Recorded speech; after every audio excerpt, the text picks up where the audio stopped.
विद्यार्थी मित्रों, सुप्रभात, गुड मॉर्निंग। कक्षा 9वीं की पहली कविता जिसका नाम है चांदनी रात, इस कविता के बारे में आज हम चर्चा करने वाले हैं। इनके कवि जो है कवि मैथिली शरण गुप्त, और मैथिली शरण गुप्त इनके बारे में थोड़ी सी जानकारी हम कविता स्पष्टीकरण के पहले हासिल करेंगे। असल में कवि मैथिली शरण गुप्त, इनका जन्म 3 अगस्त 1886 चिरगांव, झांसी, उत्तर प्रदेश। ये उत्तर प्रदेश उस जमाने में ब्रिटिश कालीन भारत था। इनकी मृत्यु 12 दिसंबर 1964। असल में देखा जाए 78 वर्ष तक आयु इन्होंने जी। मैथिली शरण गुप्त इनकी प्रारंभिक शिक्षा चिरगांव में हुई।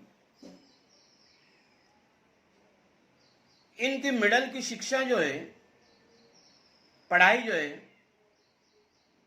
मैकडोनाल्ड हाई स्कूल में पूर्ण हो चुकी थी। पिताजी जो थे सेठ रामचरण, बड़े राम भक्त थे। मानो पिताजी उनके गुरु थे। माताजी जो थी काशीबाई, सेठ रामचरण और काशीबाई की मैथिली शरण गुप्त ये तीसरी संतान थी। मैथिली शरण गुप्त बड़े प्रतिभावान थे। 12 वर्ष में या 12 वर्ष की आयु में उन्होंने ब्रज भाषा में कनक लता नाम से कविता लिखी थी। इनका रंग में भंग प्रथम काव्य संग्रह 1931 में गांधी जी से इनका संपर्क आया और उसी वक्त राष्ट्रीय विषयों पर इन्होंने ढेर सारा साहित्य लिखा। इसीलिए इन्हें राष्ट्र कवि के नाम से भी एक संज्ञा दी गई। असल में गुप्त जी खड़ी बोली के महत्वपूर्ण कवि हैं।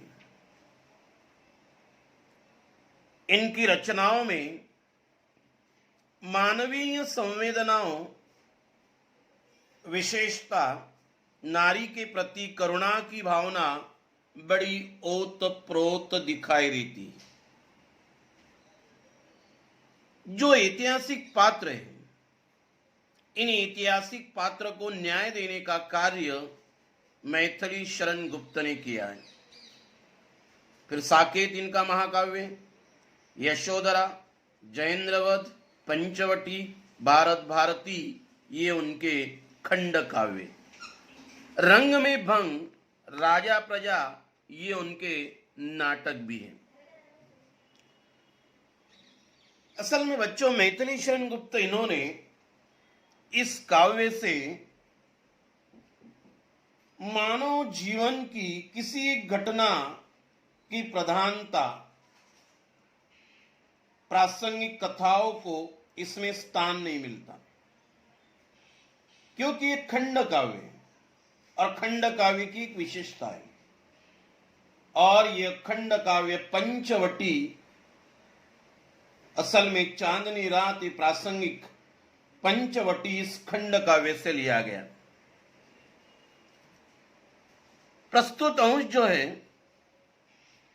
पंचवटी खंड काव्य से लिया गया है। प्रकृति की सुंदर छटा का बड़े सुंदर ढंग से माधुर्य के साथ इन्होंने वर्णन किया हुआ है। इसीलिए हम उसके एक एक परिच्छेद को अच्छे से देखते हैं।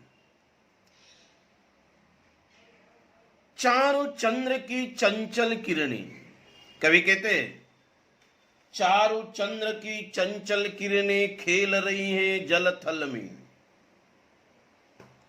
स्वच्छ चांदनी बिछी हुई है अवनी और अंबर तल में। कवि मैथिली शरण गुप्त कहते हैं चारु शब्द की ओर ध्यान दीजिए। चारु का अर्थ होता है सुंदर। चारों चंद्र की चंचल किरणें, कवि कहते हैं कि जो चंद्र है वह बड़ा सुंदर है और ये प्रकृति की सुंदरता का वर्णन इस परिच्छेद से कवि ने किया है।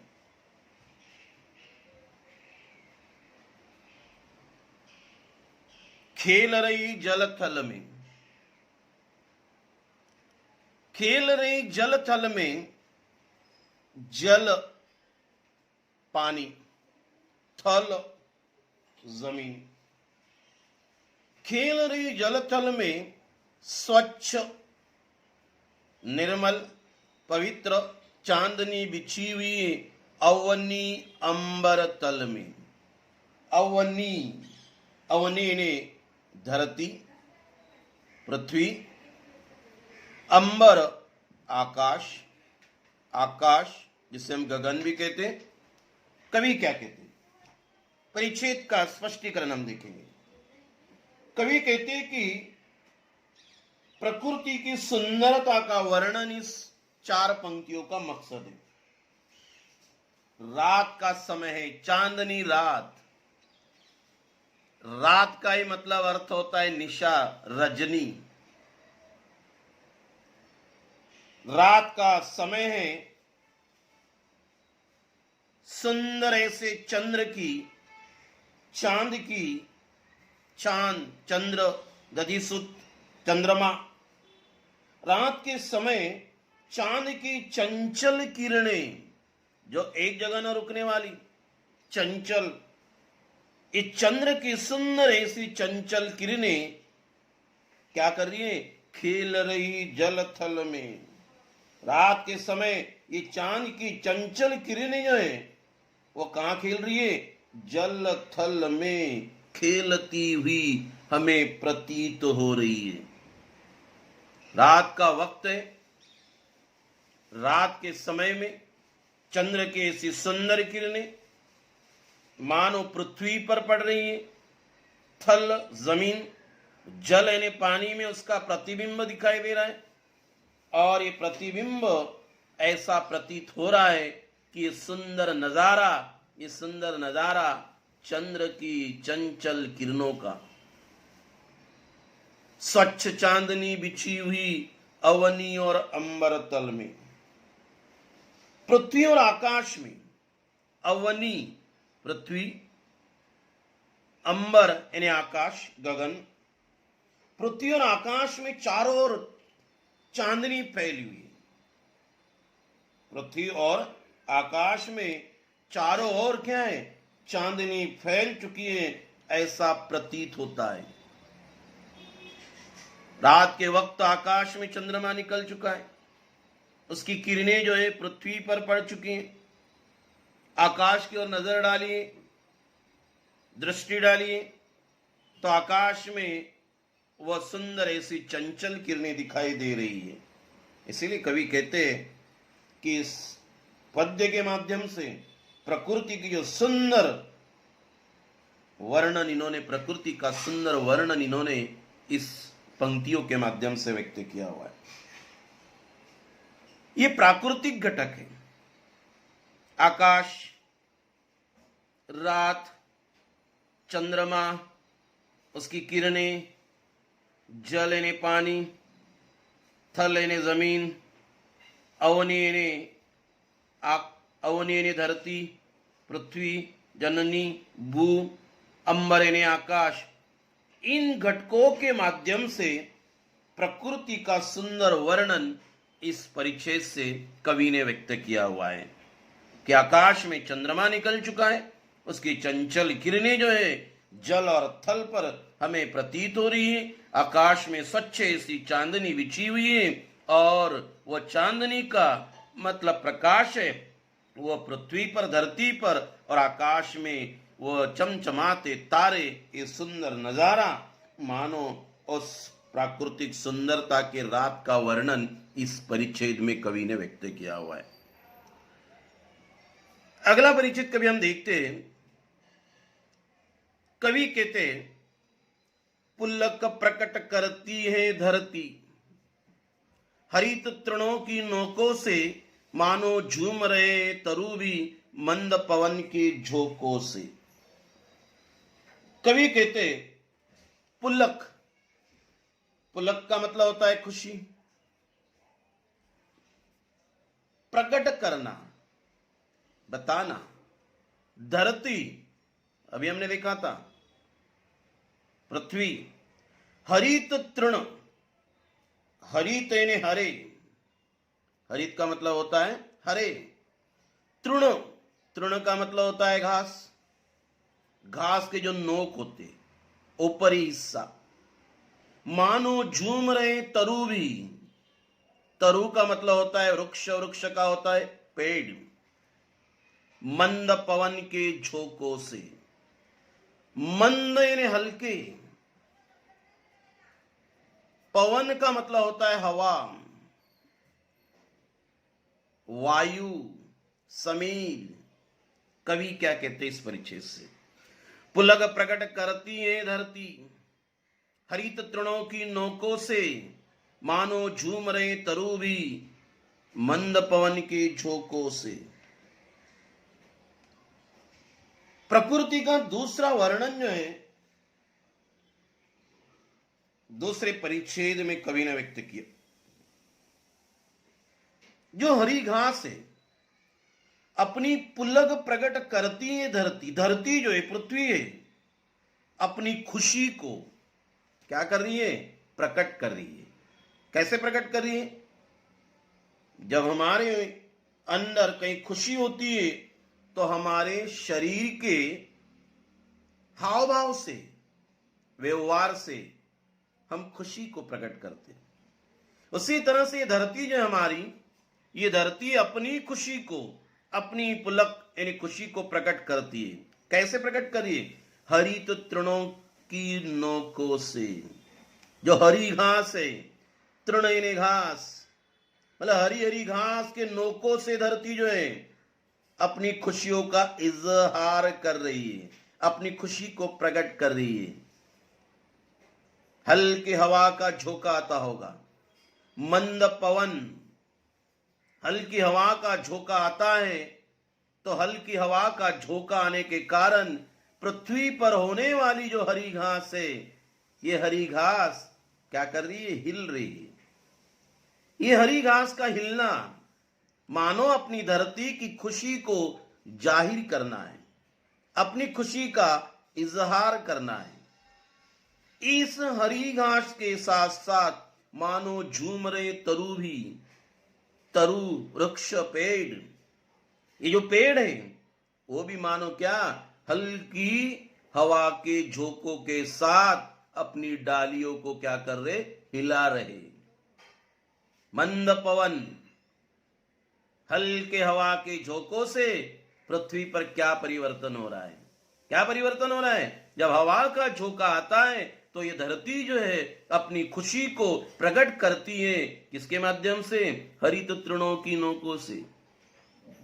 हरी जो घास है, ये हरी घास हल्की हवा का झोंका आने के कारण हिल रही है, मानो पेड़ भी जो है वो झूम रहे हवा के झोंकों के कारण।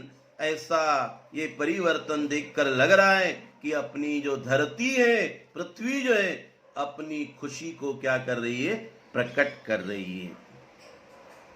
तीसरे परिच्छेद की ओर हम जाएंगे।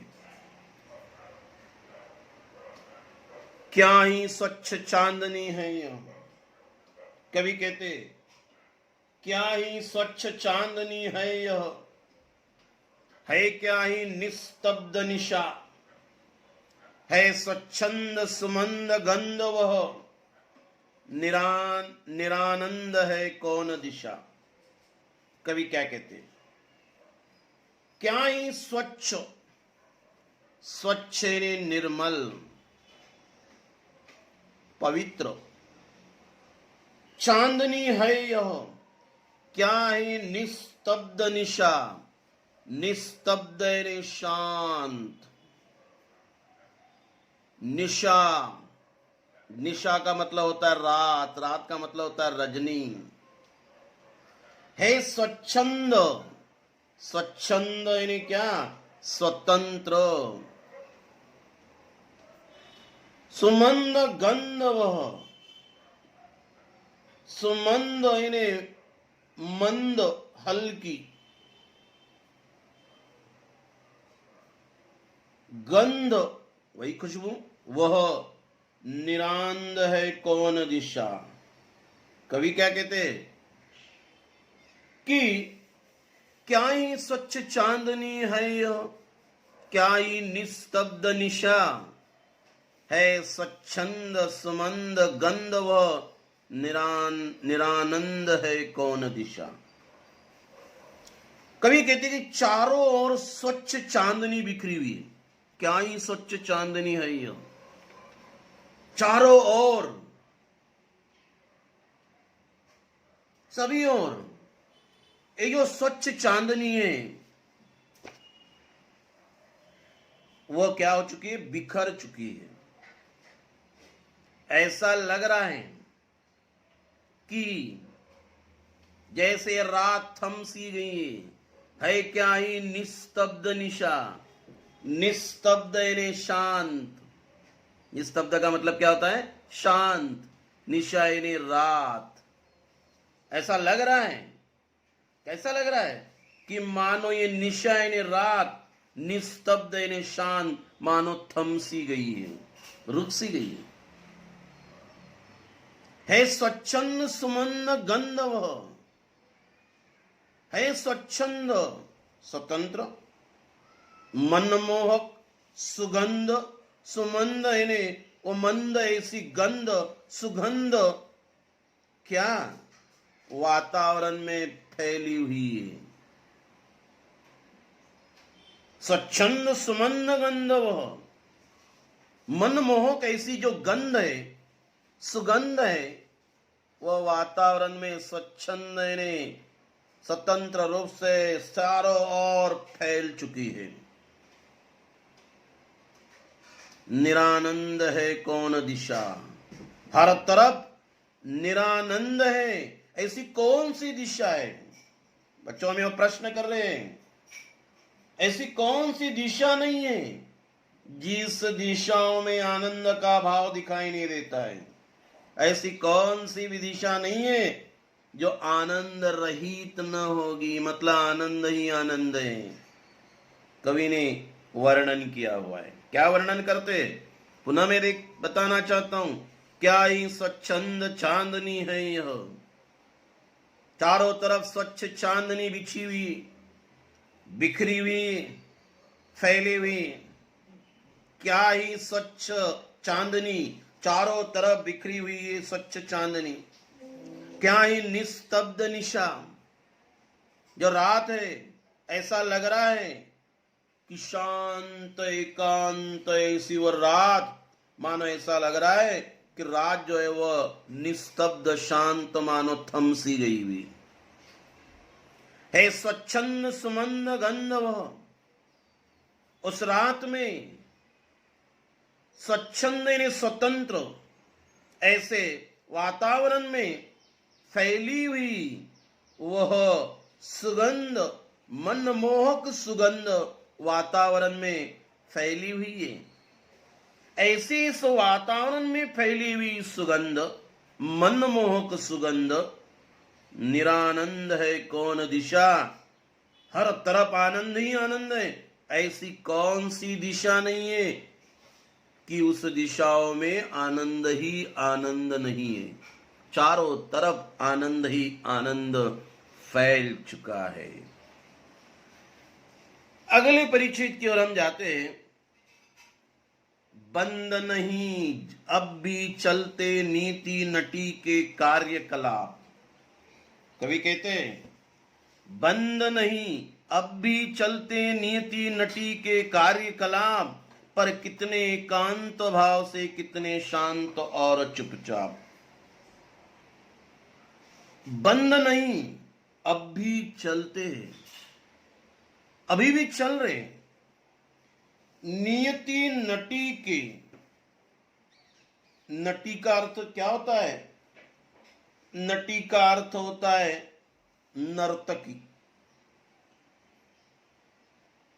तो ये कहते हैं कि ये कार्यकलाप, कार्यकलाप जिसे हम कहते हैं गतिविधि, गतिविधि, उसे हम कहेंगे कार्यकलाप। क्या कहेंगे उसे? कार्यकलाप। पर कितने एकांत भाव से, एकांत चुपचाप भाव से, कितने शांत और चुपचाप। कवि कहते हैं इस परिच्छेद के द्वारा इस स्तब्ध कर देने वाली सुंदरता का प्रभाव सभी की सूत्रधार नीति अर्थात प्रकृति पर नहीं पड़ रहा है। उसके जो क्रियाकलाप है,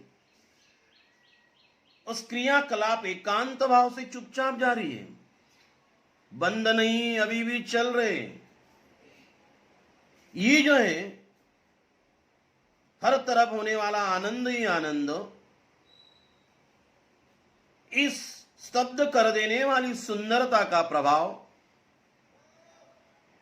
इस सुंदरता का प्रभाव जो सूत्रधार है, जो हमारी नियति नटी है अर्थात प्रकृति है, इस प्रकृति पर नहीं पड़ रहा है। उसके क्रियाकलाप, उसकी गतिविधियां एकांत भाव से चुपचाप, शांत और चुपचाप जारी है, चल रही है। कवि यही कहना चाहते हैं कि जो रात का सुंदर ऐसा वर्णन है, इस वर्णन का प्रभाव जो है सभी की जो सूत्रधार जो नियति है, इस नियति पर नहीं पड़ रहा है। उसकी गतिविधियां जो है, क्रियाकलाप है, कार्यकलाप है, वो चल रहा है, उसके ऊपर कोई प्रभाव नहीं है। ये नियति नटी मतलब जो हमारी सूत्रधार है अर्थात जो हमारी प्रकृति है, ये प्रकृति पर ये सारा असर नहीं पड़ रहा है। उसकी क्रियाकलाप जो है, उसकी गतिविधियां जो है, उसकी गतिविधियां एकांत और शांत भाव से चुपचाप चल रही है, उसमें किसी प्रकार का बदलाव नहीं आ रहा है। तो बच्चों, ये करीबन हमने 4 परिच्छेद देखे हुए। उम्मीद कर रहा हूं ये 4 परिच्छेद जो है, इन 4 परिच्छेद का स्पष्टीकरण मैंने आपके सामने बताने की कोशिश की है। उम्मीद कर रहा हूं आपको वह समझ में आया होगा। चांदनी रात का इस पद्य का पहला पार्ट जो है 4 परिच्छेद का हमने पूर्ण किया हुआ है।